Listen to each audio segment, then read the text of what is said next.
Welcome back, IB economics students, to this review section of government intervention. So within government intervention or basic government intervention, there's basically three syllabus sections each student needs to be familiar with. The first one is taxes, the second one is subsidies, and the third one is price control. Okay, so under taxes, there's basically two major indirect taxes you really need to know. The first one is a specific indirect tax, and the second one is ad volume indirect tax. You need to be able to know the different differentiate factors between the two, as well as how to graph either specific or indirect, or specific or ad volume indirect taxes. You also need to be able to identify between indirect and direct taxes and subsidies. You also have to be able to graph subsidies and explain the subsidy graph. Under price controls, you need to know what a price floor and price ceiling is. So in this video, we're going to be reviewing these key concepts for the government intervention syllabus. Okay, first off, taxes. How do we graph a specific tax? Okay, a specific indirect tax. So a specific indirect tax is when the entire supply curve shifts upwards by the vertical distance between the two lines. Okay, so this distance right here that I just outlined, this red line. This red line right here shows the quantity of tax that is levied upon the good. Okay, so the quantity of tax is shown in the red vertical line between S1, which is supply 1, and S1 plus tax. So when drawing this supply curve in light of having taxes imposed on it, draw S1 with S1 plus tax. Now, that will give you two equilibrium points. That will give you the original equilibrium point as well as a new equilibrium point. Connect the new equilibrium points to the price axis, that which is the y-axis, and you will get these. So the yellow box right here illustrates the entire benefit or entire income,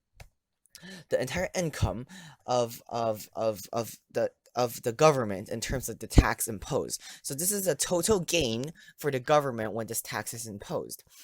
And then of course the gain comes as a result of consumer and producer burden. So the total government revenue as a result of the tax comes from consumer burden plus producer burden. So consumer burden is this top green section right here with a line intersecting from the original equilibrium point in connection to the price, dividing the consumer and producer burden in half.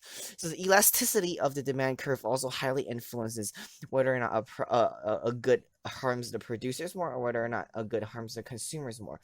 In highly elastic goods, or a levied specific tax will harm. In a highly elastic good, a levy specific tax would harm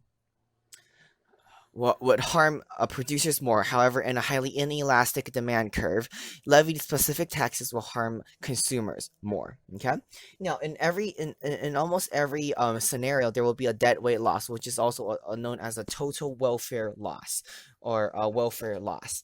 And deadweight loss is shown through the triangle, which is basically the loss in revenue subtracted by the government revenue from the levied tax.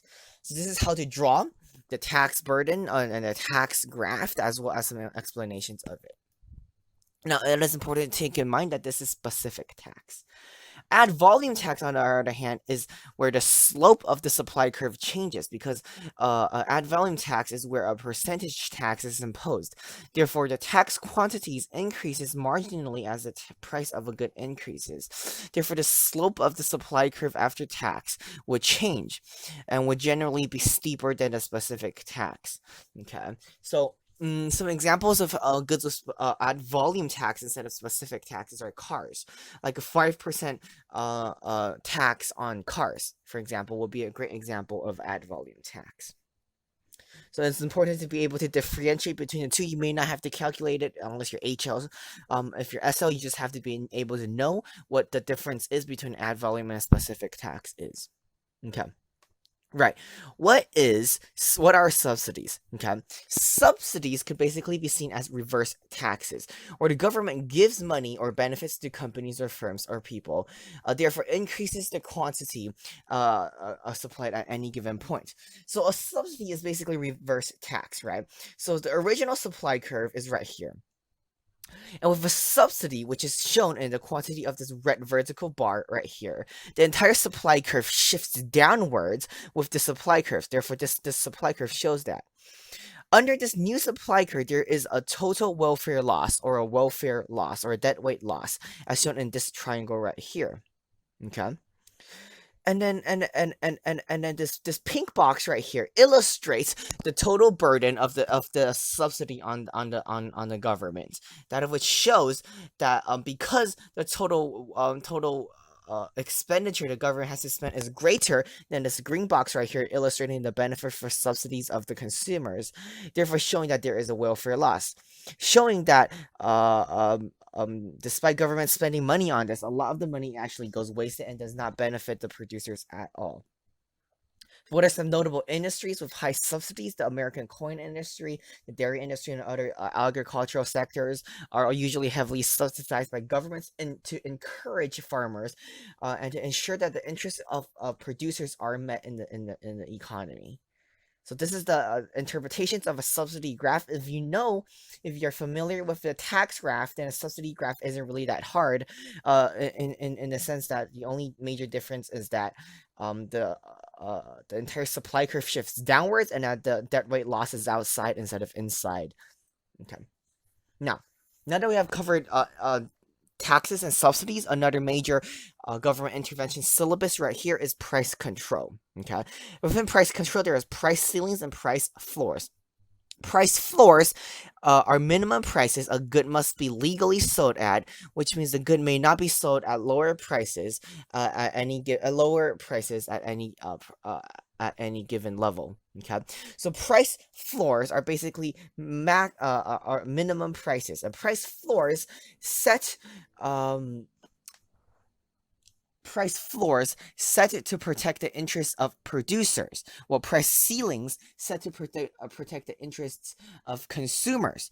However, when price floors are implemented, a surplus in supply occurs, and when a surplus in supply occurs in a free market, usually the price goes down. However, with price floors, prices are unable to go down, causing inefficiencies and market failures.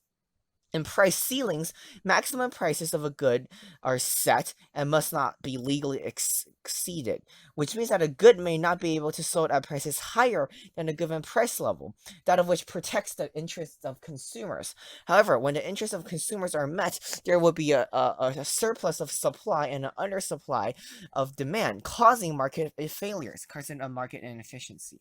Therefore, in most cases, interventions in the economy is not seen as something that is optimal or something that is seen as good for the economy as a whole. So these are the major syllabus topics in government interventions, taxes, subsidies, as well as price control. I hope this video is helpful. If it is, I'll hope to see you guys in the next one.